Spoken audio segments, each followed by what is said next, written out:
Now we're lowering the weight, but we're building this movement pattern in. It's gonna hurt like hell, but you can hang on for that. What's going on, guys? Welcome back to another Strong Bull podcast. I got Rob here again, the program expert. Today we're going over the 3-week repeatability template, and this is something I love because as a weightlifter, I was a strong guy in CrossFit. Moving the barbell, I was great at that, but really being intentional on the back end on your program to understand how to move, reps, sets, all that stuff. Rob has laid out something great, something simple that people can just plug in. They really want to enhance that, especially right before the open. I think that'd be perfect time to make sure barbell cycling is on point. They're getting ready to run into some kind of competition or something before on there. And the biggest thing with weightlifting too is I see a lot of people, I tend to use them more for people for timing and speed and not as much for them to try to get really strong with it, because a lot of people, their technique might not be as on par. And I use the squatting and pressing, but on a repeatability template is very designed for especially anyone that does a lot of mixed modality with Olympic lifts and CrossFit and all. And what we did was I realized with people, what I see is when they start doing the movement and they're under fatigue a little bit, it's the ability to repetition over and over the exact same movement, precise. Right. So in order to be able to do that, you need to do it a lot. And you need to do a lot of repetitions in certain environments. So on here, I'm going to go over probably the first couple that we have on there. So we have the warm-up drills that you go through on it. But then once you start warming up and you get past the drills, then the actual, and I use on the minutes every 30 seconds, every 20 seconds. And what that does is it has you repeat precisely over and over again. So on this first one, I'm going to start you out. You're going to warm up and we're going to go to around 60 to 65% in there. And we're going to go ahead and for every 30 seconds, you're going to go and do a power clean and jerk, precise, sharp, at a certain weight. Then you'll do that. You'll go through that for 3 minutes. We'll rest. We're going to lower the weight. So now we're going to do it again at a lower weight, but every 20 seconds. So now we're lowering the weight, but we're building this movement pattern in. And so now we're cutting some time away. So it's making them go back to it over and over again.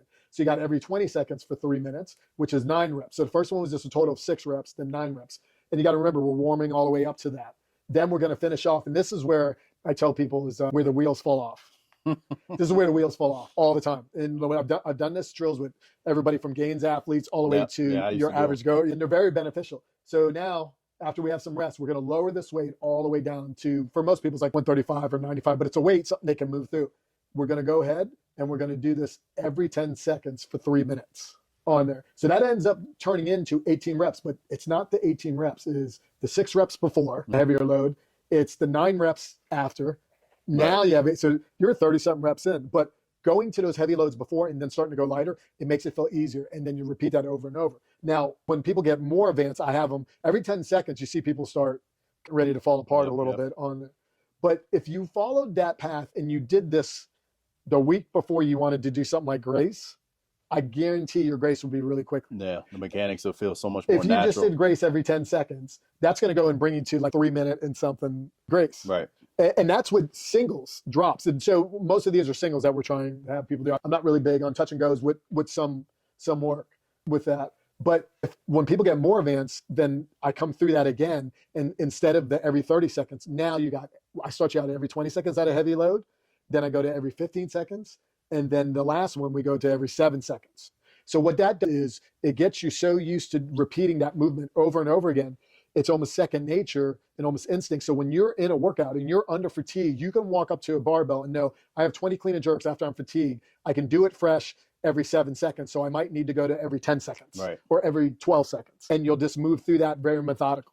So things like that and understanding how to pace and how to be able to repeat the barbell over and over again is very important if you want to play around or you want to compete in CrossFit at all. This is something I got really good at because it taught me how to, similar to chaotic capacity, like you're teaching your body and your mind the rest periods that you need to maintain that pace. Yep. So if you're going every 7 seconds and you just fall apart after a certain amount of time, every 10 or every 9 might be the sweet spot. So you can hang on. It's going to hurt like hell, but you can hang on for that. What you do with snatch and you do with clean and jerk, you can do with squat cleans. We can do plug and play with all of it. But in our template, we have it laid out and we start shortening the rest period and you can see that. But by the end of this template, if you went and did Grace and you did it in singles really quick, you would fly right through it, or any workout that these movements are in.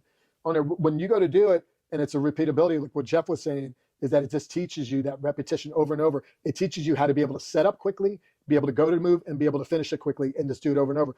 But just like working with the chaotic capacity, if you are almost able to recover or maintain in a weightlifting movement, that is key when it comes to any kind of CrossFit workouts. Right. That's because where people blow up is on the weightlifting. Mm-hmm. So if that's second nature to you, if that's second nature to you, then that's so beneficial. Right. So for most people and coaches, they should pick it up, and athletes, and take a look at programmers and see, because I fit these into our programs all the time. Right. Cool. All right, y'all. So check us out on at cerusperformance.com on our Strong Bull template section. We got tons on there for you. This is some, again, you can plug in right before competition, open especially.